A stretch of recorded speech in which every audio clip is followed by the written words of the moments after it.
शिंदे गटाचे रवींद्र धंगेकर यांनी एक अजब विधान केलंय। शिंदेंनी सुरू केलेल्या लाडकी बहीण योजनेमुळे भाजप सत्तेत आहे असं विधान शिवसेनेचे रवींद्र धंगेकर यांनी केलं आणि त्यांच्या या विधानामुळे नवीन वादंग निर्माण झालेला आहे। तर भाजपच्या विजय चौधरींनी केलेल्या विधानाचा धंगेकरांनी निषेध केला।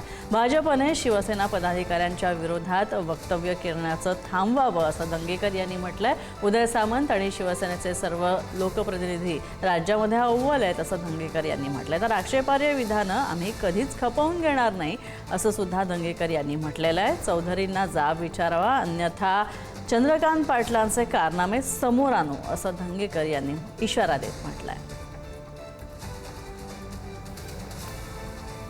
भ्रष्टाचार या निवडणुकीत झालेला आहे आणि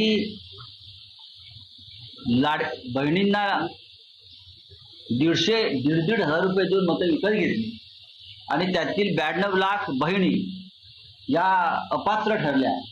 या सगळ्याचा हिशोब आता द्यावा लागेल। एकनाथजी शिंदेनी जर शिवसेना फोडली नसती आणि सरकार भारतीय जनता पक्षाबरोबर स्थापन केले नसते तर आज भारतीय जनता पक्षाचे 40-50च्या पलीकडे आमदार राहिले नसते। धंगेकरांच्या बोलण्यात दम आहे, ते सत्य बोलत आहे। त्यावेळेस एकनाथ शिंदेनी तिजोरी खाली करून महाराष्ट्रातील जनतेला वाटलं ते मग लाडकी बहीण योजना असेल, मुख्यमंत्री प्रशिक्षण युवा योजना असेल, तीर्थयात्रा काढली आणि जो येईल त्याला मुक्त हस्ते तिजोरी खुली केली।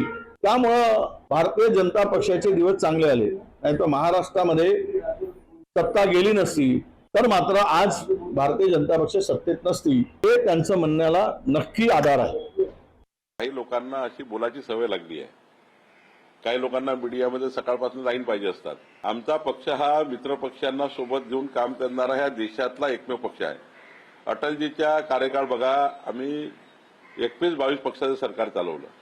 त्यानंतर मोदीचं सरकार एनडीएमध्ये चाललं गेलं, म्हणजे 15 वर्ष झाले एनडीए सुरू आहे। एकनाथ शिंदे आणि सुनेत्रा पवारजी सोबत आम्ही काम करतोय।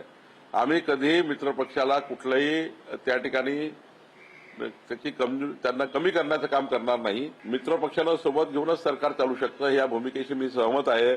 धंगेकरांनी काँग्रेसचा पूर्व इतिहास तपासून घेतला पाहिजे।